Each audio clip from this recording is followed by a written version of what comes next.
Your Honor, ang teacher ko po si Teacher Rubilin. Tutorial po yung ginawa po sa amin kasi nasa loob po kami ng farm. Si Guo Huaping o si Alice Go hindi lumaki sa farm. Hindi rin siya homeschool. Nag-aral siya sa parehas kong school, sa Grace Christian High School. For grades 1, 2, and 3. The year 2000 to 2003. Pero interestingly, meron ding birth certificate galing sa China. So nakasulat dito na yung father niya, si Guo Jiangzhou, alam na po natin, at ang mother niya ay si Wendy Lin. So hindi siya homeschool ni Rubilin, nag-aral ho talaga ho siya. No? And nung natatandaan ko, sa school ho namin walang farm ho doon, puro building ho.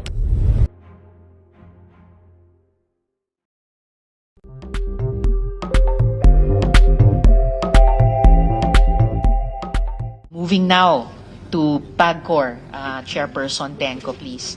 Sir, I wish to go straight to the point.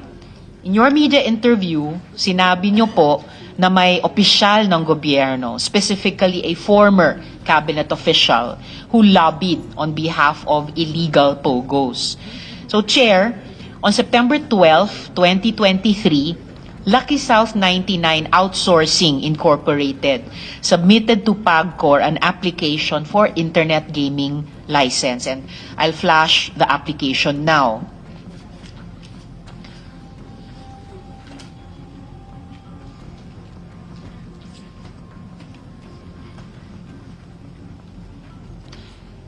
Yung ifa-flash po, ito po yung ni-raid na pogo ng PAOK sa Porac, kamakailan lamang.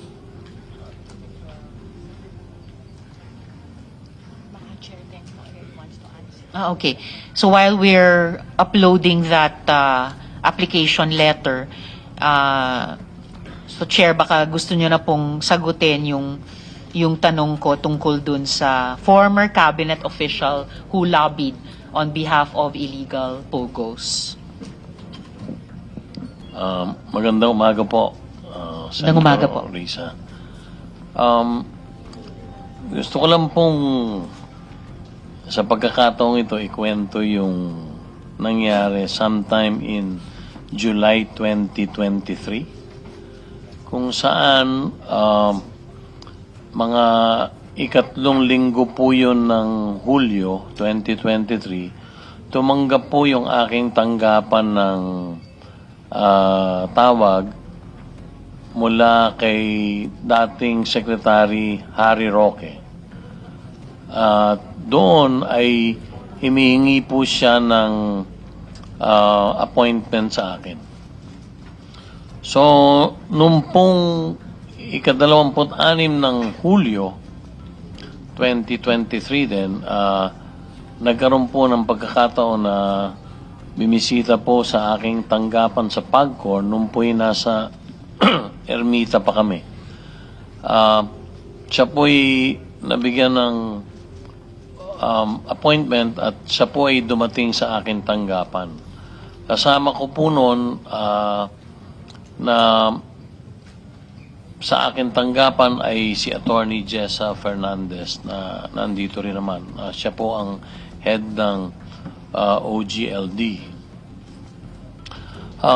Dumating po si dating Secretary Harry Roque, kasama po ang isang babae at ipinakilala po niya sa amin ni Attorney Jessa.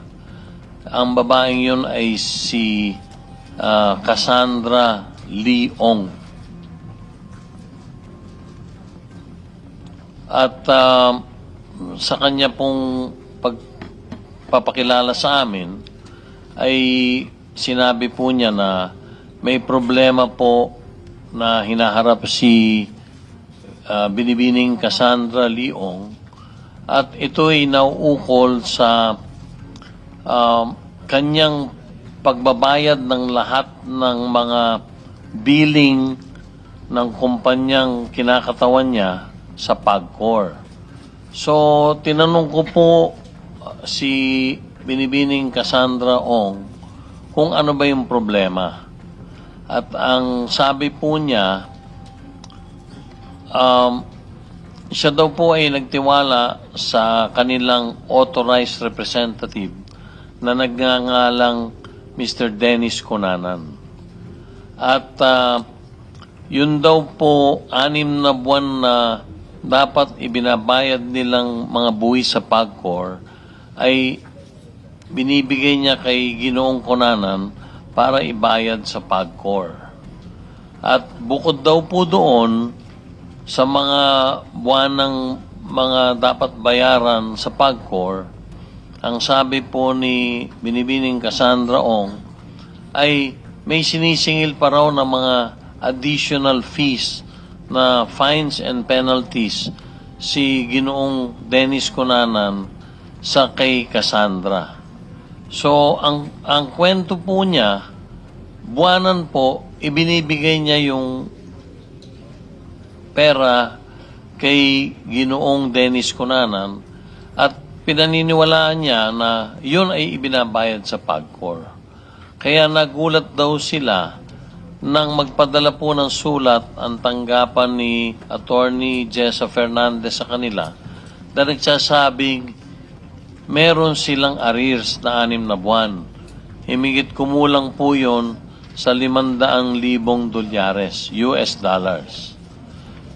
So, sabi ni Cassandra, sa aking naalala, Chairman, ang totoo po, habang tayo'y nag-uusap, meron na pong nagbabayad sa Land Bank of the Philippines sa account ng PAGCOR para po yung arrears na himigit kumulang sa $500,000 US dollars ay mabawasan.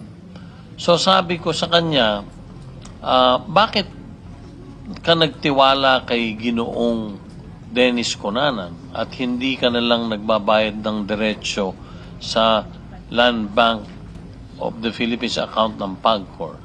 Ang sabi po niya ay si Ginoong Cunanan ay pinagtitiwalaan niya sapagkat siya ang nag-facilitate nung lisensya nung kumpanyang kinakatawan niya at ganoon din siya ang official na kinatawan ng kumpanyang yon na nakaregister sa PAGCOR. So, sabi ko po sa kanya, ano po bang inyong pakay dito? Unay, nakikiusap sila na kung maaari mabigyan sila ng pagkakataong mabayaran yung arrears.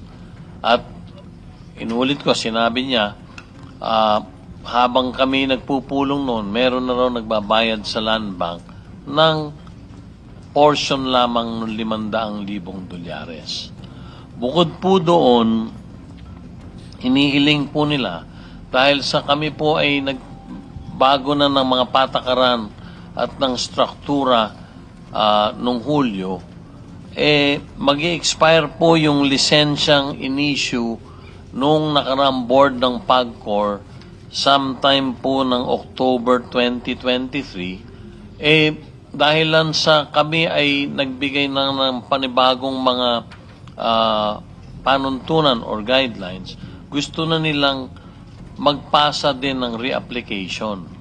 Chair, if I may interrupt, Opo. sa pagitan po nung Hulyo Opo. na nakipag-meeting sa inyo si dating Secretary Roque at kasama si Miss Cassandra Ong, Opo. at yung Oktubre na mag-e-expire yung lisensya nung inilalakad niyang POGO, nag-follow up ba si dating Secretary Roque sa inyo? Hindi po. Hindi po. At liliwanagin ko din, si Secretary Roque po ay nandun, hindi naman po siya pre-pressure, hindi naman po. Siya din lang po ay nakikiusap na kung maaari lang ay matulungan yung si Cassandra Ong. So, hindi pa po siya nagpa-follow up noon. Dahil po, Hindi pa po nagfa-follow hindi up pa po, noon. dahil noong Pero September nag-follow up eventually? ang sabi ko po doon sa pulong, kung kayo ay magre-reapply ulit dito sa bagong patakaran at guidelines ng PAGCOR, mangyaring isumiti mo lahat ng mga dokumento na kailangan namin sa ngayon. Dahil sa iniba na namin ang struktura, hindi na basta-basta kayo makapag-a-apply pag hindi nyo susundin yung bago naming guidelines. Dahil So, ganun po yung sinabi nyo sa kanya pagkatapos nung July meeting, pero nandun kasama nyo nung July meeting si Attorney Jessa, hindi nag-follow up sa inyo si dating Sec Roque, pero nag-follow up po ba siya, halimbawa kay Attorney Jessa? So, ipagpapatuloy ko lang po, no? Sige po. Pagkatapos naman po, sabi ko, pwede, yun po ang aking sinabi sa kanila, may bagong patakaran na, maghihigpit na po kami dahil nga dito sa mga nakita nating mga naganap nung bandang Mayo nung panahon na yon at maraming mga lumalabas po ng mga hindi magagandang balita tungkol sa iba't ibang mga licensees ng PAGCOR.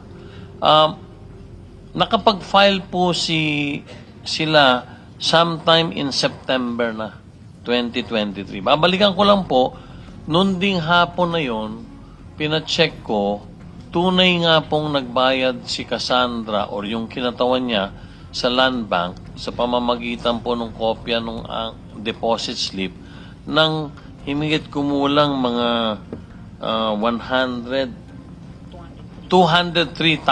US dollars.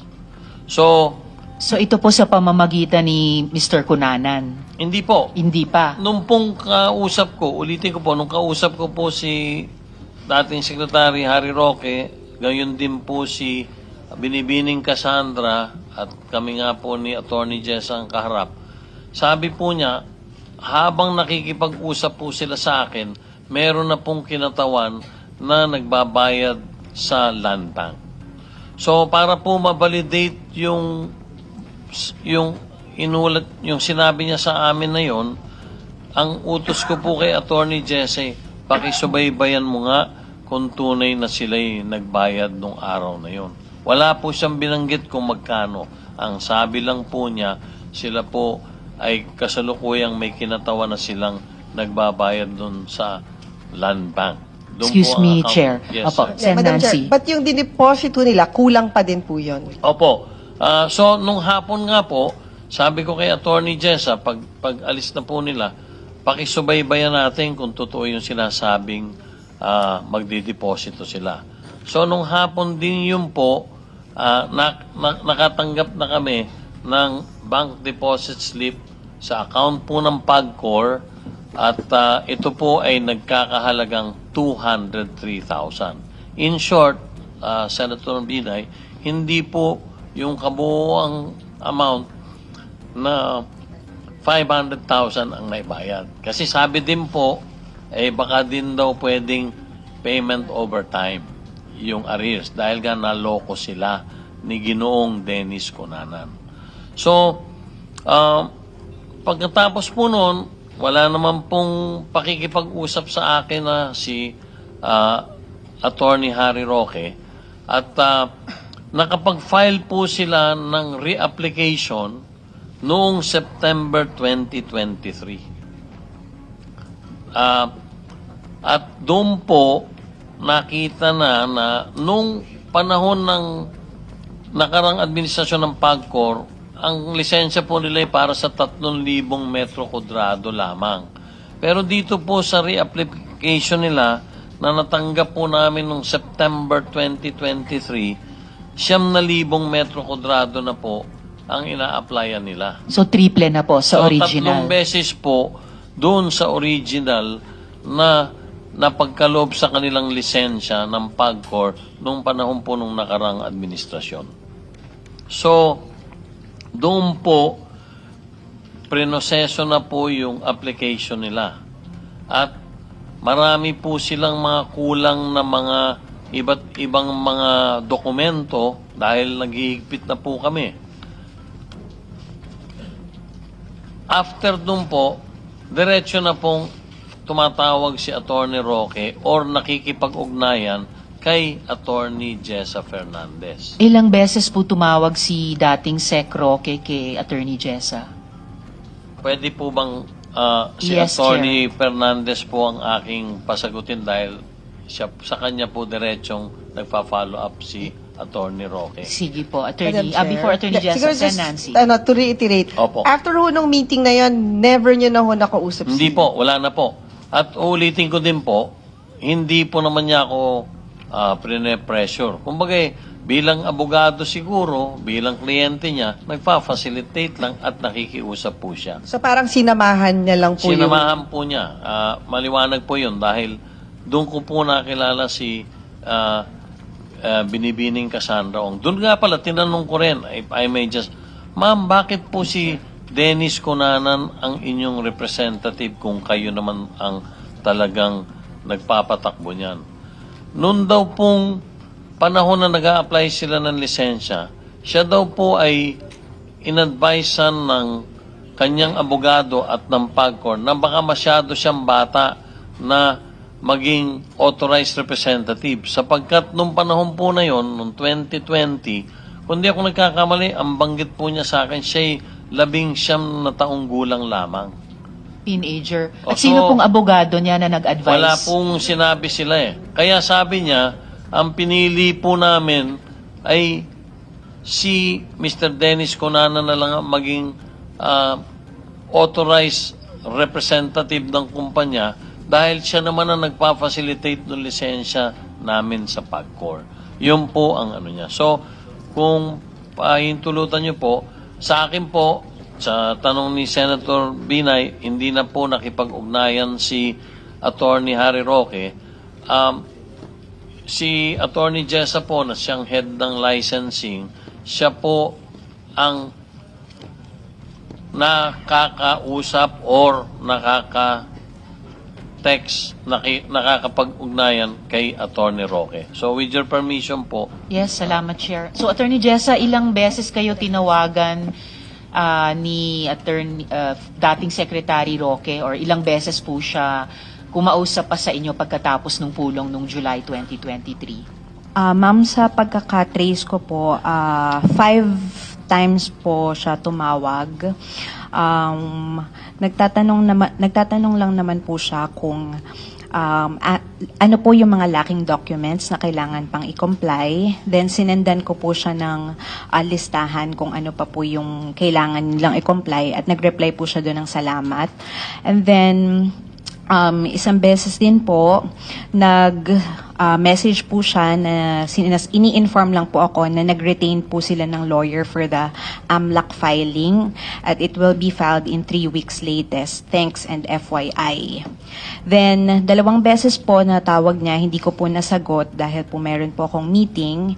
And then, 1 beses po ay nagpa-follow up po ulit siya kung ano po yung status ng application nila ng Lucky South. Yun lang. So, lahat-lahat po, Attorney Jessa, may isang text si dating Sec Roque, may 5 tawag na nakapag-usap kayo, plus 2 tawag na hindi nyo nasagot yung tawag nila, plus 1 follow-up pa. So, lahat-lahat, 9 na beses siya, si dating Sec Roque, nag-follow up sa inyo. 6 lang po, ma'am. Bali, 6. tatlong nasagot, 2 hindi po nasagot. And then, nung May 14, 2024 po, in-inform ko po siya ng decision po namin na i-deny yung application ng Lucky South because nakakita na po talaga kami ng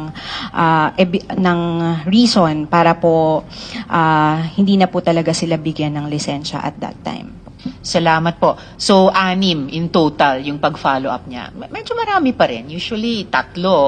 Ano na yun par for the course na, pero doble pa doon, 6. So, Attorney Jessa, so ito po, na-load na po namin yung itong slide na ito. Ito po yung naka-flash ay official attachment sa application ng Lucky South 99. Tama po ba?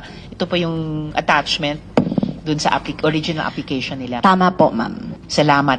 And nakikita po natin dito mga 3 level sa ilalim ng presidenteng si Julian Linsangan III. May kahon dito na ang legal nila ay si Attorney Harry Roque. Yes, Sorry, before you answer, gusto ko lang Attorney itanong, Jessa, nung Nancy. in-inform nyo through text, may sagot ba? Through phone call po yun. Ang sabi niya lang po, ganun ba, i-inform ko na lang po yung principals po niya. Okay. So, and then walang face-to-face meeting. And on record, wala namang, hindi siya nagsabi na dapat bigyan nyo ng permit, walang ganung demand. As for me, ma'am, wala po talaga. Lagi lang po siyang please or thank you, ganun lang naman po. Sa akin din po, Yes, ganun, Chair Senator Tenco. Binay. Hindi po siya naman namimwersa. Nakikiusap po siya. At very light po naman ang mga conversation namin. Sabi nga niya, ulitin ko, sinamahan ko ito, aggrieved party daw nga. So wala akong scenario na ng braso siya. Wala po. Liniliwanag ko po yun sa harapang ito. Okay. Thank you, Madam Chair. Salamat din po, ma'am. Thank Chair, you, if Sen I may. Nancy. Salamat, Chair. Yes, Sen Jinggoy. So, si Attorney Roque, ginagampanan lang niya yung trabaho niya bilang abogado.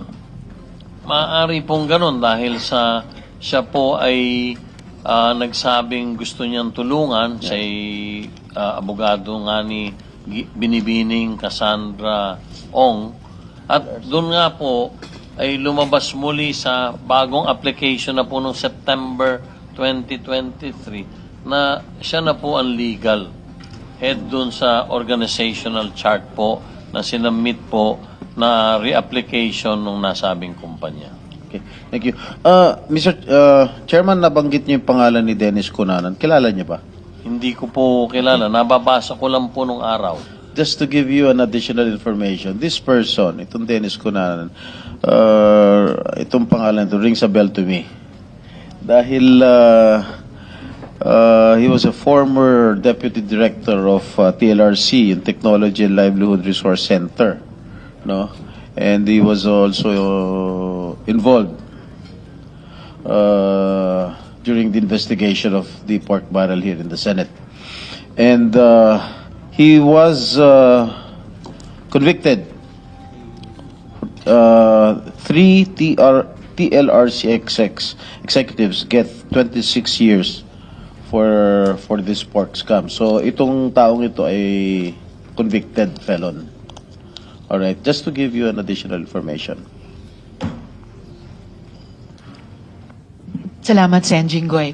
So, mabalik lang dito sa slide na ito, no? So, malinaw po, nakalagay sa legal ng Lucky South 99 si Attorney Harry Roque. So, tama po ba itong binabasa ko?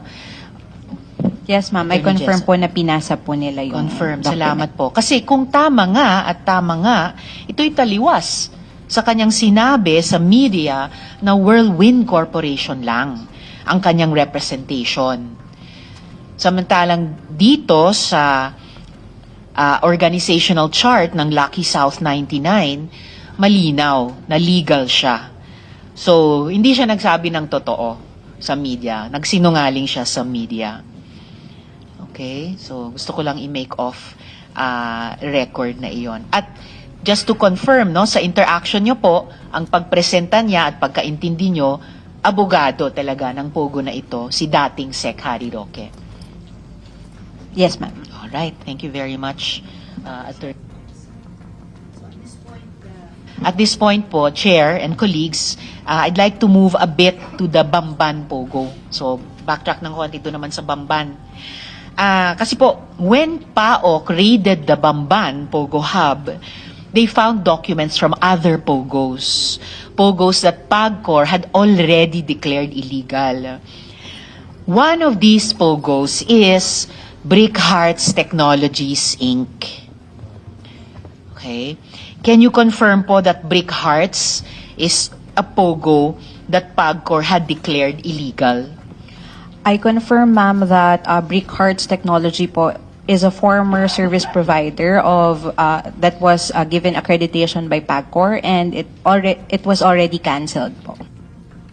So, kanselado na yung original na lisensya nitong Brick Hearts Technologies, Inc. And yet, nakita po ang mga internal documents nila sa Bamban nung ni-raid ito ng PAOK. Can you surmise why? I think, ma'am, it's possible po that when the accreditation of this company was canceled, they transferred from the original location in Cavite to another location po, which will cuddle them or allow them to operate pa rin continuously po, even without the proper accreditation po. So even without the proper accreditation from the proper issuing authority ang PAGCOR, tutuloy pa rin nila yung dineclare ng illegal or binawian na ng lisensyang POGO operations, Chair. Opo, Senator Risa, gusto ko pong ipagbigay alam. Nung po kasing nag-assume ako ng chairmanship at pagiging CEO ng PAGCOR, meron pong 278 may lisensya, 298 ang nag-grant po na lisensya nung nakarang administrasyon ng PAGCOR. At ang tunay pong inakala ko, ang problema lang po ng mga kumpanyang yon ay yung revenue shaving, yung hindi po pagdideklara ng tamang kita. Yun po ang tunay na unang pagkakaintindi ko at pagkakaalam ko. Kaya po, kaagad kong tinawag lahat po yung 298 licensees. At for the first time po, naganap daw yun sa PAGCOR, kung saan lahat sila ay nag-attend. At sinabi ko po sa kanila na sa aking panunungkulan, hindi na ako papayag na hindi nila dinideklara ang tamang pagbayad ng buwis sa PAGCOR. At doon po, nangako po ang lahat ng iyon na sila'y magbabayad na po ng tamang buwis. At sa katunayan, meron pong mahigit 20% ang tinaas nung panahon na yon, nung late 2022, meron pong halos 30% ang itinaas ng kita na tinanggap po na buwis ng PAGCOR mula do sa 298 licenses na yon. So, sa katotohanan, inakala ko po na matagumpay na rin ang aking at pagpasok ng taon, ang usapan pa namin nung lahat ng 298 na yon, magdadagdag na naman sila ng bayad ng buwis dahil alam nilang mahigpit na tayo.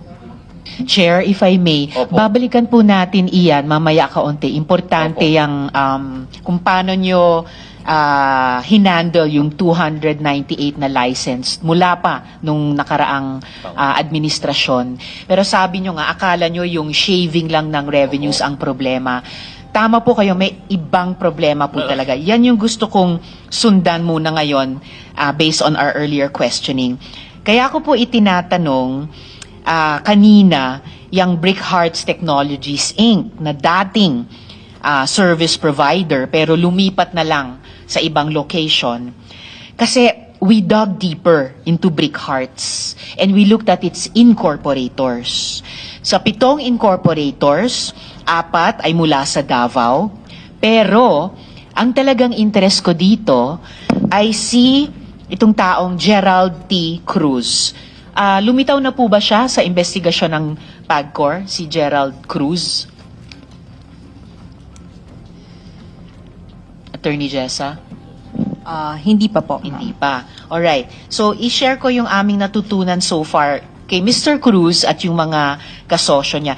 Tingnan niyo po itong ifa-flash ko ngayon kung saan connected si Mr. Cruz. He is also connected to Pharmally Biological. Kasama si oh my God kami. Kasama si Huang Tzuyen, nasangkot sa isang malaking money laundering case sa Taiwan at kasama si Alan Lim. Para sa hindi po nakakaalala, si Alan Lim ay si Lin Wei Song. Konektado sa usapin din na link din sa pag-aangkat ng shabu sa bansa. Have these connections been noted by PAGCOR between Mr. Cruz and Mr. Huang and Mr. Lim? At lumitaw na po ba yung koneksyon, na-note nyo na po ba yung koneksyon ni Mr. Cruz sa Pharmally Biological? One of these days po, may nanghingi po sa amin ng information about Mr. Gerald Cruz, and we noted po na involved nga daw po itong personality na ito sa Pharmally issue, and naka-note na po sa amin yung kanyang pangalan po. At salamat talaga kay dating Senador Dick Gordon because this is material retrieved from the Blue Ribbon investigation ng Senado in a previous Congress. Sino po yung humingi ng impormasyon sa PAGCOR tungkol dito kay Mr. Cruz? I think, ma'am, it's also this committee po. All right, thank you very much. But wait, there's more. Mr. Cruz is also involved in Fullwin Corporation. Kung pamilyar ang pangalan sa pandinig ninyo, ito'y dahil ang presidente nitong Fullwin ay si Michael Yang. In fact, ang Seanway Technologies Inc. na sinasabing pagmamay-ari ni Mr. Yang ay pangalan ng email address ng Brick Hearts. So, sounds familiar? Earlier sa Bamban investigation natin, may magkakaparehong email addresses. Dito rin. Ang Brick Hearts at ang Seanway Technologies Inc. parehong email address. So, malinaw pa sa sikat ng araw, through Gerald Cruz, who is the link between the Pogo in Bamban ni Alice Guo and Michael Yang, and through the email address, Brickhearts at Seanway, yes, Michael Yang may be involved in these criminal operations na iniimbestiga natin sa Pogo. Hindi po ba si Michael Yang ay malapit din na kaibigan nitong si Alan Lim? Lumabas na po ba ito sa investigasyon ng PAGCOR? Yes po. Nakita na po namin ito nung previously iniimbestigahan po yung Pharmally po. Alright, so nakita na rin po ng PAGCOR iyan sa earlier Pharmally investigation. At si Michael Yang at si Alan Lim ay malapit sa nakaraang administrasyon. Tama po ba? Would PAGCOR have a comment on that? We don't have sufficient knowledge po about it. Alright, so PAGCOR doesn't have sufficient knowledge pero pinapakita ng komite itong photograph na ito. At tila, siya din mismo, si Gerald Cruz, ay malapit sa nakaraang presidente. Ito naman yung photo na maipapakita ng komite. Sa inyo pong investigations sa PAGCOR, nahagip nyo po ba ang connection ng mga personalities na ito? Pakita ko po yung web ng Pharmally Brick Hearts.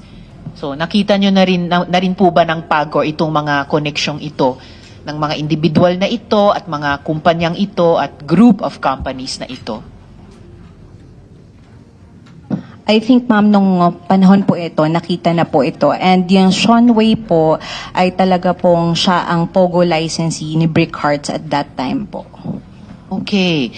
So, even then, kilala ang Seanway bilang siya ang Pogo company ng Brick Hearts. Yes, ma'am, kasi meron po silang service agreement po, yung Seanway and Brick Hearts po.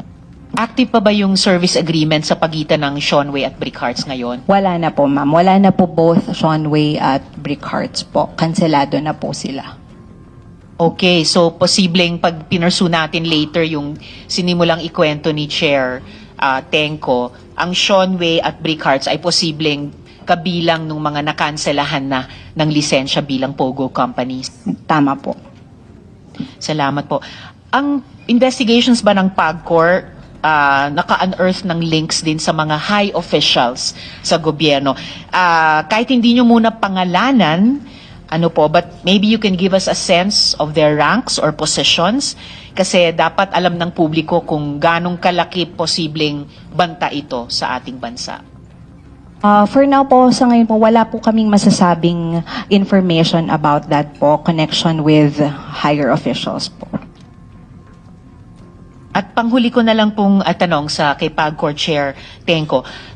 Kayo po ay chair mula pa noong anong taon, sir? August po, 2022. So, kulang pa ng 2 taon mula ngayon. Kulang po ng 1 buwan. Kulang na lang ng 1 buwan Kulang bago. po na 1 buwan Opo, bago po maging 2 taon. Okay. At ito pong mga pogo na pinag-uusapan natin, yung mga naghahasik ng lagim, kanino pong termino po sila na-approve?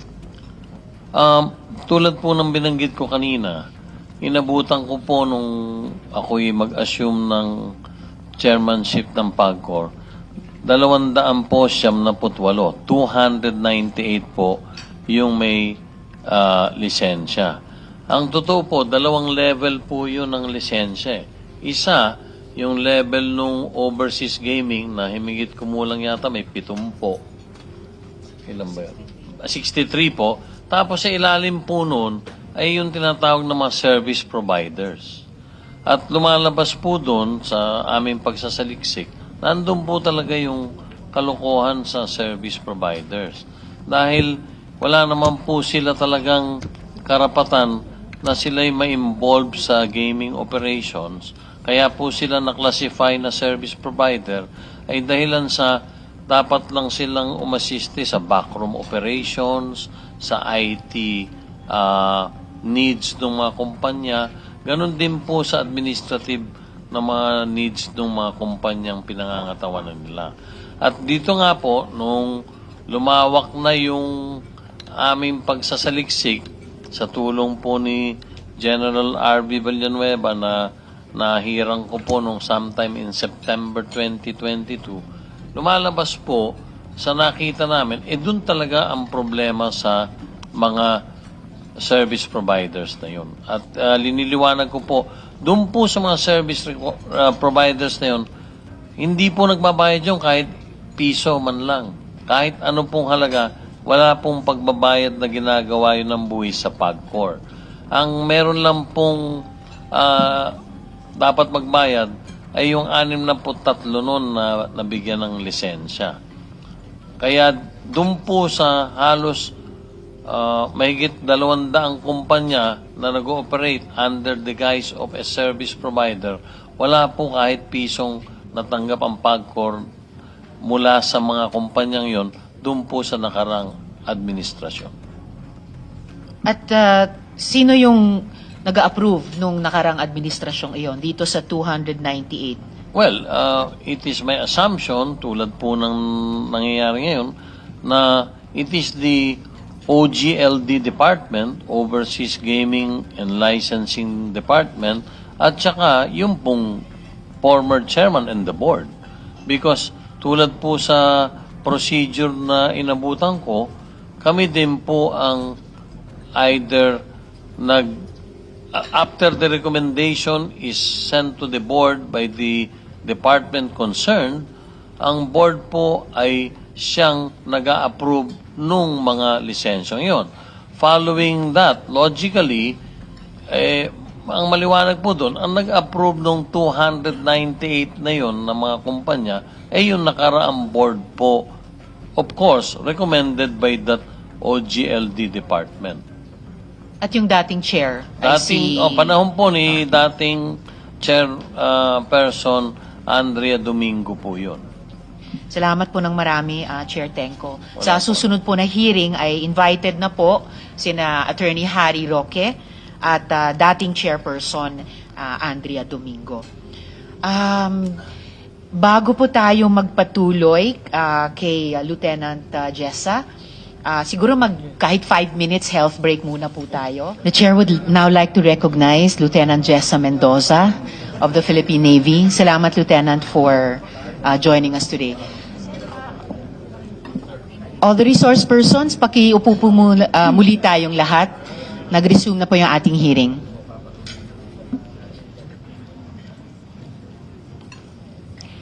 So we will now hear Lieutenant Jessa Mendoza. She will read a prepared statement. You have the floor, ma'am. Yes, ma'am. Honorable Chair, Senator Risa Hontiveros, ma'am, esteemed senators, distinguished guests, and everyone present, good noon, everyone. I am Jessa Y. Mendoza, a lieutenant of the Philippine Navy and a proud member of Philippine Military Class of 2014. Accompanying me today is my legal counsel, Attorney Michael A. Gaspar. Today, I stand before this honorable committee in my personal capacity to share my most unfortunate experience as a victim of identity theft. The shocking revelations regarding my experience started April last year when I received in my residence a letter of authority from the BIR for tax deficiency linked to a Shin Wanhao online game technology incorporated.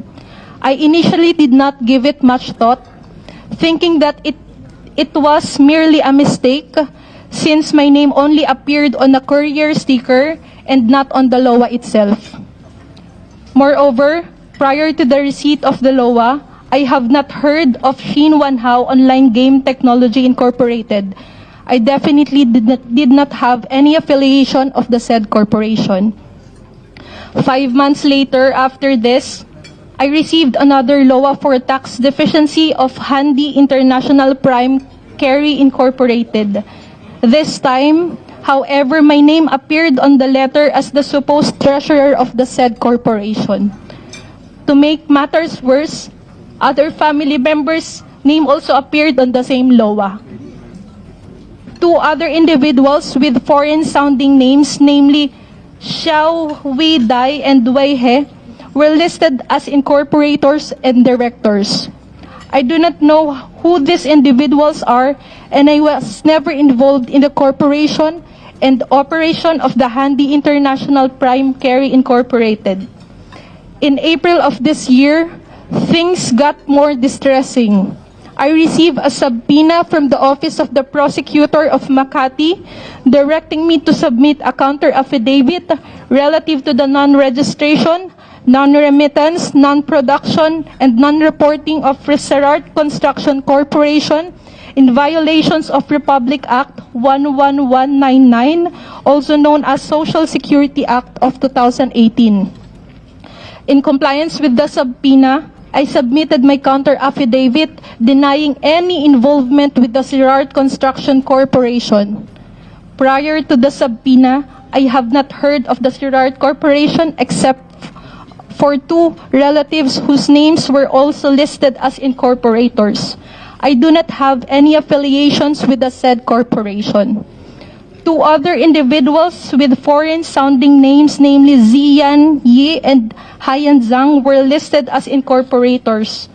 When my lawyer checked the credentials of the notary public who supposedly notarized the articles of incorporation of the Reserart Corporation, he told me that there was no such lawyer and the roll number belonged to another lawyer. Unfortunately, I was indicted, allegedly violating SSS Act, and a warrant of arrest was issued against me. To secure my person against preventive imprisonment, I had to post a cash bond of 108,000 pesos. I reached out to the Security Exchange Commissions on April 22, 2024. A few days after I was given a subpoena. Upon consultation to the Company Registration and Monitoring Department and Enforcement and Investor Protection Department, or the EIPD, I filed a request for a reverse search of the affiliations of all the corporations under my name. Subsequently, I was advised to file a petition for revocation against the corporations wrongly associating me with their boards. That same week, I also filed a police blotter about my situation. After 2 months of waiting for the result of the reverse search, with the help of my legal counsel, we secured from the Security Exchange and Exchange Commission a preliminary 5-page list of the corporation where my name is listed as director or incorporator. To my surprise and dismay, my name, taxpayer identification number, and signature were used to incorporate no less than 193 corporations. Of the said number, more than half, or around 102, have foreign-sounding names. Prior to the result of the reverse search, I was not aware of the existence of any of these corporations. Just last week, I received a subpoena duces tecum from the Bureau of Internal Revenue concerning Handy International Prime Carry Incorporated, one of the 193 corporations. In light of these distressing revelations, I affirm the truthfulness of my statements and emphasize that I am not affiliated in any of the 193 companies listing me as a director, officer, or incorporator. That I do not know any of the individuals with foreign-sounding names listed as incorporators or directors of the said corporations. I assert that I have no involvement in any business venture and that the only source of fund or income is my job as a devoted member of the Armed Forces of the Philippines, which I have committed 14 years of my life in serving my country with courage, integrity, and loyalty. Pasensya na po, Your Honor. It's all right, Lieutenant. As I take the necessary actions to extricate myself from this situation. Sorry po. Okay lang po, Sorry Lieutenant. po. I confess that I am apprehensive about... Sorry po, hindi ko pa sinasadya, Your Honor. I must confess that I am apprehensive about the number of issues. I'm of course concerned that the possible criminal record that my situation will expose me to might hinder my pursuit to serve the nation and negatively affect my career progression. Sorry po talaga. I have just completed my law studies po. Next week po yung graduation ko. I fear that my many years of hard work of studying law and my dreams of becoming a lawyer will never come to fruition. But above all, I am afraid for my family. I am afraid that they too will be affected while I am not afraid of myself. I am afraid that my lives may be endangered. I have already spent a part of my military career patrolling our western seas, specifically the West Philippine Sea, contributing in my own small way to the greater effort to safeguard our territorial integrity against foreign intrusion. It is tragic that after returning to the supposed safety of our shores, I now find my very person invaded by natural and juridical personalities with foreign-sounding names. But the greater tragedy is the real possibility that I will be prosecuted and tried by the instrumentalities of the very own institution that I have sworn to defend and protect at the cost of my own life. May the situation that I myself in today serve as a cautionary tale for all, demonstrating that if it can happen to an ordinary person like me, it could also happen to anybody. I can only hope and in fervent prayer that my testimony today before this honorable committee will help in ensuring the sorry state of affairs that I now find myself in will not happen to anyone else. That would be all. Thank you, ma'am. Sorry po.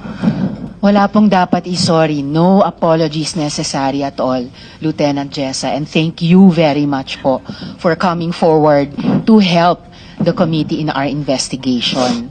Naalala ko po yung isa pa nating kababayan, kabaro rin, na nasa similar na sitwasyon dun sa Pogo Hub sa Bamban, si Merly Joy Castro. Siya naman po naglalako ng mga bilihin sa palengke, naging BPO worker din. At kayo naman po, gaya ng sinabi nyo, tapat na nagsisilbi sa ating bayan sa pamamagitan ng AFP, ng Philippine Navy, sa West Philippine Sea mismo. At isang pinagmamalaki yung nagtapos sa Philippine Military Academy, Yes po. tulad ng late husband ko, and alam ko,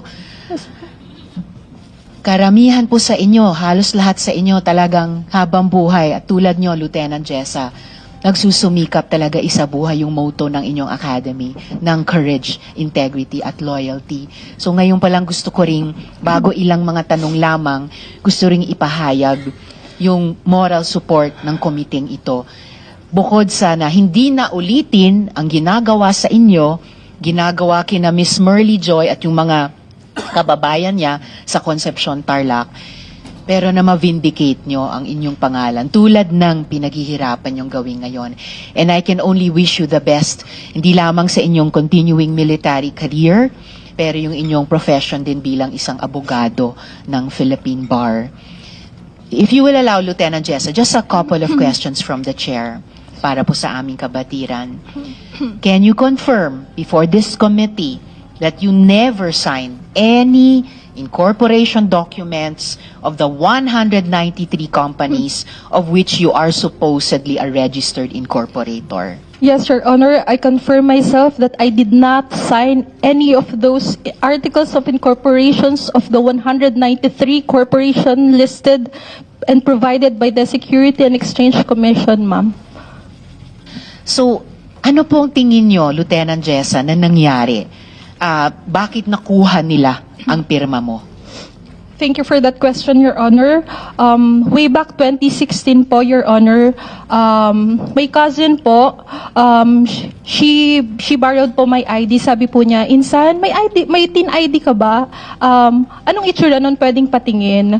Tapos, syempre po, out of respect, trust, and confidence po dahil nakatira po ako sa bahay nila during that time. Pinahiram ko po yung ID ko. Sabi ko, ito oh.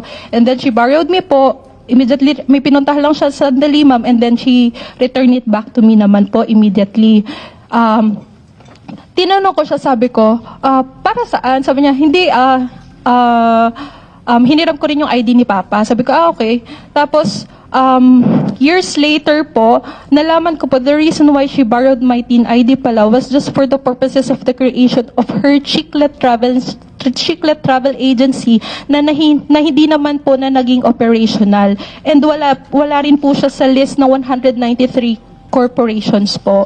Tapos, yun na po. And then, nung last year po, nung nakaka-receive na po ako ng mga letter of authority, nagulat din po siya na bakit pati yung name niya, name ng tatay niya na tito ko rin po, and may isa rin po akong cousin na nasa US po, seaman po siya, kasama rin po sa mga incorporators or directors ng mga iba sa mga ibang company dun sa 193 corporations, ma'am. Sabi nyo, at that time, nakatira kayo sa bahay nila. Sino pang kasama ng pinsan nyo sa bahay nila? Your Honor, I would just like to correct po, no, nagsistay lang po ako sa bahay nila during weekends. Hindi naman po ako permanently na nakatira po sa house nila during that time. Pero ang kasama po ng cousin ko sa condominium nila is yung husband po niya na Chinese. And then, katulong po. So, Chino, yung asawa ng Yes pinsan po. nyo? Full-blooded Chinese po. Full-blooded Chinese. Okay. And at that time, 4 na taon na kayo sa serbisyo, tama po ba? I graduated po 2014. So, 2 taon na Yes, kayong Your nasa Honor. serbisyo. Okay. And then, by any chance, dun sa finally nakita nyo, natanggap nyo sa SEC na 193 companies, lahat ba yon ay bagong ginamit yung pangalan nyo para i-incorporate or over the past many years since 2016? Over the past years po, if we could see po dito sa list provided by the SEC, my name was used initially in the year 2017, ma'am. So the year after na hiniram yung ID nyo? Yes, Your Honor. Ano po yung profile nung Chinong asawa nung pinsan nyo? Matagal na ba siya dito? Mayaman ba siya? Or sakto lang? Ano yung kanyang economic status? According to my cousin po, Your Honor, yung asawa po niya nandito na po sa Pilipinas since 2006. And since simula po 2006 hanggang ngayon, wala naman po kaming narinig or nalaman na na-involve si Kuya sa mga any illegal activities or what. But they started po si Kuya sa mining industry po, mining company po. And then later on, nagkaroon po sila ng processing agency na kung saan pinaprocess po nila yung mga visa and working visa ng mga foreigners po. And then after nun po, focus na po sila ngayon sa real estate po. As to the naman po, ma'am, yung kung mayaman po sila or mahirap po sila or ano po, before, ma'am, hindi ko po masabing mayaman agad, ma'am, kasi nung mga 2016 po, isa lang ang sasakyan lang po ni Kuya that time is Toyota Altis, and isa lang po ang condominium nila. Pero po, as time went by, ang kwento po sa akin ng cousin ko, medyo nag-boom po sila dahil sa real estate. Kumbaga, syempre mabibili po nila yung property nila, pre-selling, murang halaga, and mapaparent po nila ng malaki sa mga foreigners. Kaya doon po sila medyo umasenso, Your Honor. So, sorry, 2006 pa nandito Yes, sa Your Pilipinas Honor. yung Yes, chinong Your asawa Honor. ng pinsan nyo. And then, a decade later, 2016, hiniram yung TIN ID nyo. Yes, Your Honor. And then, dun sa 193 companies eventually, since 2017 pala, the year after, ginagamit na yung pangalan nyo to Yes, Your supposedly Honor. incorporate. Okay po. With your permission, Lieutenant Jessa, may I flash the list of the 193 corporations? Yes, Your Honor. Alright? So, ifa-flash po natin yan. At nung pong pinag-aaralan namin ito, two corporations actually stood out for me among dito sa 193. Yung Hongtai Corporation na naging subject ng raid way back in 2023. 2023, just last year. At saka ang Yangtze River Holdings na kumpanya. Lieutenant Jessa, anong alam nyo sa mga korporasyong ito dyan sa Hongtai at saka dyan sa Yangtze? Your Honor, wala po akong alam, any knowledge na not until that time po na binanggit po sa akin na yan po yung na raid sa Las Piñas po. Pero never heard po. First time ko po yun narinig yung mga companies na yun, ma'am. Upon receipt po dito sa 193 list po. So, let me share with you what the committee knows about Yangtze River Holdings. Ito po yung article tungkol sa kanya. Na-meet nyo ba, Lieutenant Jessa, kahit kailan si Michael Yang? No, Your Honor, hindi ko po siya kilala. Wala po kaming any engagement or transactions na nakasama ko si Michael Yang, Your Honor. At alam niyo po ba, Lieutenant Jessa, na siya yung pinuno nitong kumpanyang ito na kung saan ginamit yung pangalan niyo? No, Your Honor. Wala po akong ideya, Your Honor.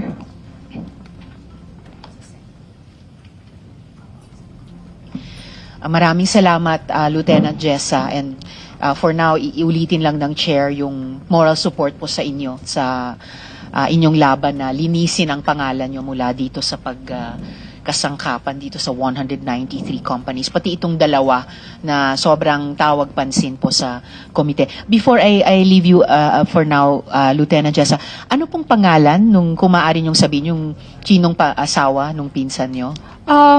Your Honor, according po sa cousin ko, ang pangalan po niya ay Henry Liu. Sa Filipino po, Henry, pero kung sa ano po, parang Chinese name, Your Honor, parang Liu Yang. Okay. Ganun po.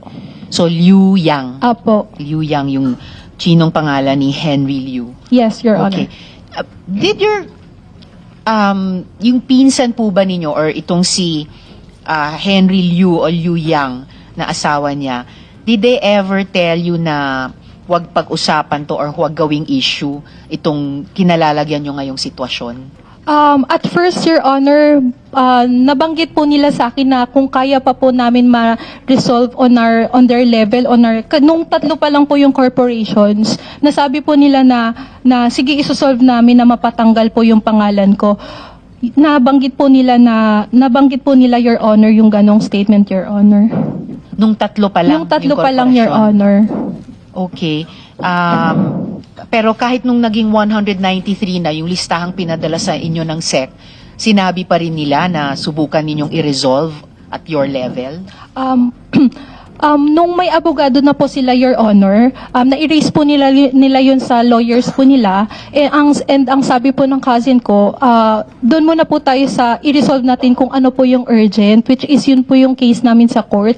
And then right after po, tsaka po nila i-resolve itong, tutulong po sila sa pagtanggal ng names ko dito sa 193 corporations, Your Honor. But up to now po, hindi pa po nila nakikita or wala pa po silang any idea kung ano-ano pa po yung mga companies na gumamit po ng name ko, Your Honor. So may abogado na rin sila, yung Yes, Your pinsan nyo Honor. at asawa Meron niya. na po, Your Honor. Bakit sila may abogado? Kasi po, isa sa mga na-indict din po dun sa case ng Serart Corporation is yung tatay ng cousin ko po. At saka yung pinsan ko po na nasa abroad. Kaya po kumuha po sila ng lawyer on their behalf po. So, kumbaga, kumuha sila ng abogado para tulungan yung dalawa pang family members bukod sa inyo na naperwisyo na dito sa pag-misrepresent sa inyong lahat bilang incorporators nitong 3 or 193 na kumpanya. Muli, maraming salamat, Lieutenant Jessa, Thank and the committee wishes you the best po dito sa Thank you, napakahirap Senator, na ma'am. sitwasyon ninyo. Yes, may snappy salute po to you. Could I ask the Securities and Exchange Commission, Attorney Del Rosario,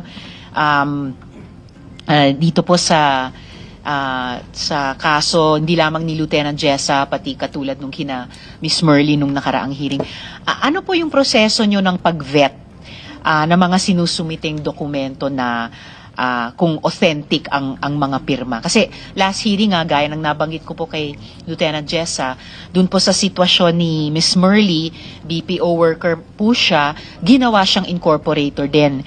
Doon naman ang Lucky 99. Tas ngayon naman si Lieutenant Jessa. So ano po yung process po ng pag-authenticate ng mga pirma ng nililistang incorporators? Magandang tanghali po, Chairperson Hontiveros, Senator Hontiveros, Senator Gatchalian. Well, sa SEC po, nagre-rely lang po kami sa informasyon na ibinibigay ng aplikante, ng incorporator. And also we rely sa certification coming from the Notary Public na nakita niya itong mga personalities na nagsasabing silang incorporator, silang stockholders ng isang kumpanya bago naming aprobahan. Wala po kaming vetting process o paano malalaman namin kung peke yung pirma o yung tinya. Wala pa po kaming ganung klaseng software na kayang i-detect. Kaya nga po, madidetect lang po namin ang problema once na may nagreklamo o kaya merong pagpupulong tulad po nito, investigasyon tulad dito, na kung saan makatanggap kami ng certification, let's say po sa invalid tin coming from the BAR na itong mga personalities na ito ay mali yung ginamit na tin. Sa ganung paraan po, Madam Senator, tulad po nung mga kumpanyang binabanggit nung unang kaso na involved dito si Miss Guo, kung saan lumalabas po nga na peke yung tinya, naglabas na rin po kami ng formal charge para po i-revoke yung mga kumpanyang yon dahil po sa fraud in the procurement of the certificate of registration. Nagpadala na po kami nung nakaraang, siguro po nung Biyernes o nung Lunes, ng formal charge sa kanila. At 17 kumpanya po na hindi po ito kasi nalaman ko lang po ito actually kahapon lang, kundi po yung naunang pagdinig ng Senado. 17 sa 24 na ibinigay sa aming impormasyon ang na-issue na namin ng formal charge. Fake tins, at yung iba po naman ay revocation dahil hindi po lang sasabit na report na obligasyon ng isang korporasyon na taunang isasabit sa amin.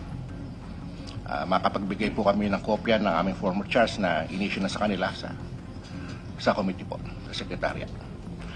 Salamat, we would appreciate that. Yung tungkol naman po sa sitwasyon ni Binibining Jessa Mendoza, nalaman nga po namin na merong 193 na korporasyon, partnerships na na-reach sa amin. Gaya po na sinabi ko, we just rely on the information na binibigay sa amin. Pero ito pong darating na, siguro po, ipakikilala ko na rin po dahil marami na rin po yung nagrehistro, may reklamo, fake. Ginagamit po namin ngayon ng technology. In fact, dito po sa darating na July 17, maglo-launch po kami ng bagong sistema ng registration wherein meron pong tinatawag na e-secure o credentialing na kung saan ang bawat aplikante ay kinakailangan niya magpa-credential sa system. I-input niya yung pangalan niya, magsasabit siya ng national ID o kung hindi national ID, dalawang ID na i-issue ng ating gobyerno. Then merong liveness check. Yung sistema na yon. Pag na-submit, bibigyan kayo ng OTP na matatanggap niyo sa inyong cellphone o sa email, then you can continue. Lahat po ng information tungkol sa inyo ay magpiprint na po ron sa system. As let's say, incorporator kayo, na doon na yung pangalan nyo. You don't need to input kasi kinuha na po siya doon sa system. Siya na po ang bahala. At bibigyan din po kayo ng parang QR code na magiging silbing pirma ninyo sa registration. Kaya siguro po at isa pa mong programa namin, meron kaming pakipag-usap sa dito po sa Department of Finance. Meron po kaming pipirmahan na data sharing agreement na gusto rin po ng aming chairman na mabigyan kami ng access sa TIN number para na sa gano'n maiwasan na rin po itong invalid TINs. Napag-usapan din nga po sa aming commission meeting na baka sakaling makahirin din kayo ng data from the immigration para makita namin baka merong undesirable aliens na nakapasok na rito at in return, magbibigyan po namin information si LSCPI o merong dumating, i-check nyo baka is that the guy na undesirable. Yun po ang pinaplano po namin gawin na ilulunsad po namin this 17 ng July. Naglabas din po kami ng isa pang sistema para sa mga foreign stockholders, isa pang special lane sa kanila na hindi lang mapabilis kundi maibet na rin. In fact, nung nagkaroon nga po kami ng meeting, na-suggest nga po na baka pwedeng humingi kami ng tulong sa BFS Global kasi meron yata silang maraming data in terms po ng mga foreigners, especially those seeking yung mga visa. Salamat, Attorney. Pero prior yung e-secure na ilulunsad nyo sa Ito pong 17 ngayong buwan, ang dalawa yung sources of information nyo, isa yung information galing sa aplikante, tapos yung pag-certify ng notary public. Wala din po ba kayong pag-check sa mga fake na notary public? Wala po, Madam Senator. Isa nga po, tinanggal na rin nga po namin yung, ito lately, mga 2022 po, tinanggal na rin po namin yung taryo. Kasi minsan hindi na rin po reliable. Instead po na magnotaryo sila, we just let them sign the certificate of authentication. Nang nakalagay puro na silang lahat ng incorporator ay nagsasabi na lahat ng kailang informasyon na nilagay sa dokumentong ito ay totoo, na in the event na makita naming mali at willing silang makatanggap ng parusa o i-revoke namin ang kanilang kumpanya or corporation. Attorney, may corrupt ba sa SEC? O ganyan ba kalax yung mga regulations natin na nalulusutan ng mga may masasamang balak? Well, sa ngayon po kasi hindi naman po dahil sa ease of doing. Talaga pong pasto po ang approval kung nakuha niya ang lahat ng requirements ng ating corporation law on how to register a corporation, lulusot po yan. Gaya po na sinabi ko, nalalaman lang namin ang problema once nagkaroon ng investigasyon tulad dito o may nag-report coming from the public na itong taong ito ay vacantin o kamukha mo na sa sinabi ni ma'am, hindi raw siya pumirma nun. Siguro po ang masasuggest ko ron ay mag-file po siya ng petition sa amin para ma-revoke namin yung mga involved na korporasyon. Medyo maraming alam po ito pero matatapos din po ito. Bago ako magpatuloy kay Attorney, Lieutenant Jessa, nakapag-file na po kayo sa SEC? Tama po ba? Yung sinasabi ni Attorney na application for revocation o hindi pa po? At first po, hindi pa po, Your Honor. Magpa-file pa lang po, Your Honor. Alright, salamat, Lieutenant Jessa. So, may I request SEC to submit dun sa susunod na pagdinig natin, kopya ng Articles of Incorporation, saka General Information Sheets na rin, nung lahat ng 193 corporations na ginamit ang pangalan ni Lieutenant Jessa. Gagawin po namin po.